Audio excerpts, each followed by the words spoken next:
برائے خروج سلطان زمانہ بلند تر صلوات صلی علی محمد و علی محمد۔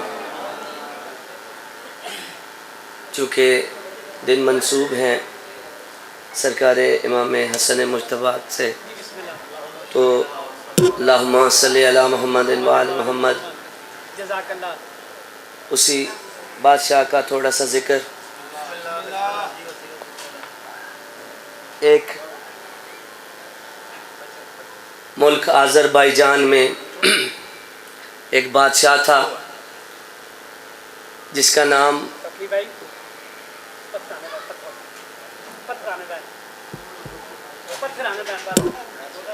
چلے کوئی نہیں، میں نے کل بھی بات کی تھی، آپ تھے اگر شان مصطفیٰ پہ مسلمان اکٹھے ہو جاتے تو پھر آج پھر جو یزیدیت اپنا سر اٹھا رہی ہے وہ کبھی نہ اٹھاتی۔ ہم شان مصطفیٰ پہ اکٹھے نہ ہوئے، ہم نے اپنے اپنے طریقے سے اس نبی کی شان کو لکھنے کی کوشش کی۔ چلیں وہی ربائی پھر ایک دفعہ۔ لوگوں نے مختلف ذرائع سے اپنے اپنی تحقیق سے سرکار مصطفیٰ کی شان بیان کی۔ ہم نہ کسی پہ ہٹ کرتے ہیں، نہ کرنے کی ضرورت ہے۔ لوگوں نے تعریف کرتے کرتے پتہ نہیں کیا کیا لکھ دیا۔ سلام اس پہ کہ جس کے پاس نہ بستر تھا، نہ ٹوٹا ہوا پیالہ تھا، نہ سونے کی جگہ تھی۔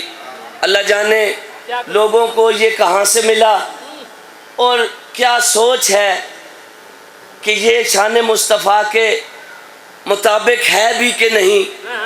لیکن چلیں ہم نے اپنا عقیدہ بیان کرنا ہے۔ در مصطفیٰ پہ سجدہ کرنے کا یہی تو صلہ ہے کہ ہمیں مصطفیٰ وہاں سے ملے ہیں جو در بالکل ان کے در جیسے ہیں۔ تو عرض کر رہا ہوں، فراز عرش اعظم جس کے سونے کا بچھونا تھا، فراز عرش اعظم جس کے سونے کا بچھونا تھا، اور جسے تقدیر کہتے ہو وہ اس کے بچوں کا کھلونا تھا۔ اور ابو ذر اور فضہ جس کے گھر میں کام کرتے تھے، تمہیں کس نے کہا اس گھر چاندی تھی نہ سونا تھا۔ بالکل اس کے بیٹے کے نام آج کی یہ مجلس۔ ملک آذربائیجان میں ایک بادشاہ رہتا تھا جس کا نام تاریخ نے فضل بن عامر لکھا ہے۔ بہت بڑی حکومت تھی اس کی۔ اللہ نے جہاں 7 بیٹیاں دی تھیں وہاں ایک بیٹا بھی نوازا تھا۔ وہ بادشاہ اپنی پوری طاقت سے اس ملک آذربائیجان پہ حکومت کرتا تھا کہ ایک دن اس کا جو ایک بیٹا اکلوتا بیٹا تھا وہ وزراء کے ساتھ شکار پہ گیا، اور اللہ کی مرضی وہاں شکار کھیلتے کھیلتے گھوڑے سے گر کے وہیں مر گیا۔ اب وزراء پریشان کہ بادشاہ کا ایک بیٹا اس کی کل بادشاہی کی ایک ہی وارث تھا۔ بہرحال نہ چاہتے ہوئے بھی انہیں اطلاع دینی پڑی۔ انہوں نے آ کے دربار میں کہا، اے بادشاہ، تیرا بیٹا اللہ کی مرضی سے اس دنیا سے چلا گیا ہے کہ اس پہ اتنا غم طاری ہوا، اس نے ماننے سے انکار کر دیا۔ اس نے کہا نہ میں نہیں مان سکتا کہ میرا بیٹا مر گیا ہے۔ کہ وہاں دربار میں ایک عارف محمد و آل محمد بیٹھا ہوا تھا۔ اس نے کہا بادشاہ، موت بھی ایک بیماری کا نام ہے۔ اس نے کہا آج تک ہم نے تو ایسا حکیم نہیں دیکھا جو موت کا علاج کرتا ہو۔ اس نے کہا میں ایک ایسے بادشاہ کو جانتا ہوں جو موت کا بھی علاج کرتا ہے۔ اس نے کہا وہ کون سا بادشاہ؟ اس عارف محمد نے کہا مدینے میں ایک بادشاہ رہتا تھا جس کا نام محمد تھا۔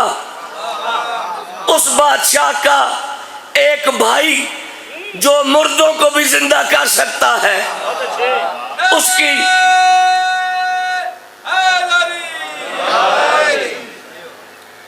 کی حکومت کوفے میں تھی، لیکن کچھ عرصہ ہوا وہ بھی زمانے سے پردہ کر گیا۔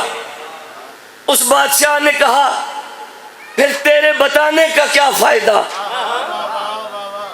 جب وہ محمد بھی چلے گئے، بسم اللہ جی، بسم اللہ، بر محمد و آل محمد بلند تر صلوات۔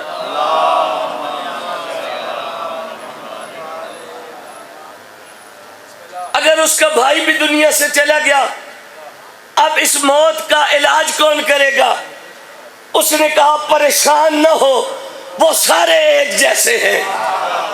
اس بادشاہ نے کہا تھا میں بھی محمد، میرا آخری بھی محمد، میرا درمیان والا بھی محمد، ہم سارے کے سارے محمد۔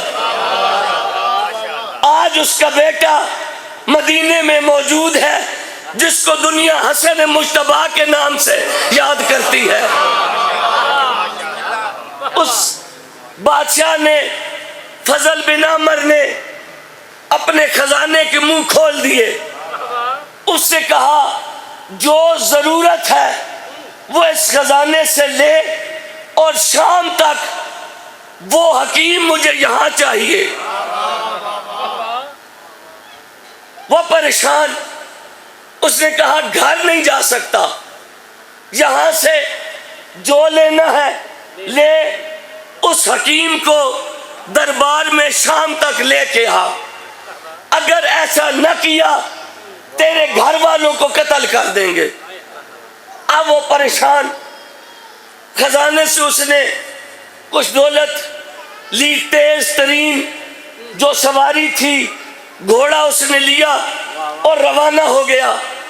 اپنی طرف سے تیز رفتار سے مدینے کی طرف چلا، لیکن کہاں آذربائیجان، کہاں مدینہ۔ 8 یا 10 گھنٹے مسلسل دوڑنے سے گھوڑا گرا، گھوڑا بھی مر گیا، وہ بھی گر کے بے ہوش۔ یاد کیا دیکھتا ہے؟ ایک بادشاہ آئے، انہوں نے اسے ہاتھ سے پکڑا، کہا اٹھ، تیری بھی مدد کے لیے آ گیا ہوں، اس کی مدد کے لیے بھی آ گیا ہوں۔ اس بادشاہ نے کہا اپنی آنکھیں بند کر۔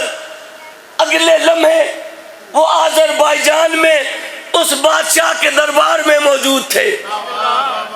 یا وہ بادشاہ، اس کو تسلی ہوئی کہ جس کا کہا تھا وہ آ گیا۔ وہ دوڑتا ہوا سیڑھیاں اتر کے میرے مولا حسن کے قدموں پہ آ کے گرا، کہا بادشاہ جو ضرورت ہے لے لے، مجھے میری بادشاہی کا وارث لوٹا دے۔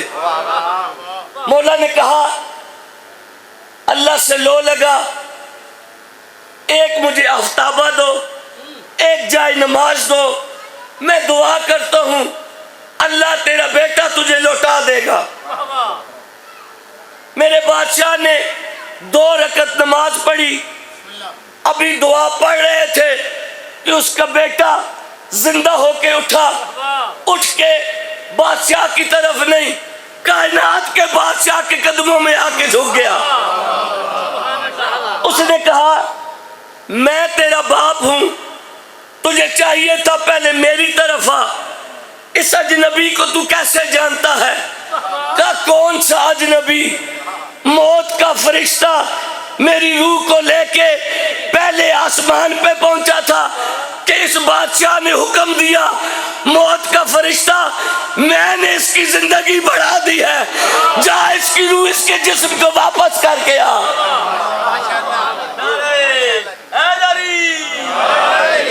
وہاں پہ اس بادشاہ نے اور لوگوں نے کہا بادشاہ یہاں پہ جائے نماز پہ 2 رکعت نماز سجدے دعا، وہاں پہ موت کے فرشتے پہ حکم، یہ کیا؟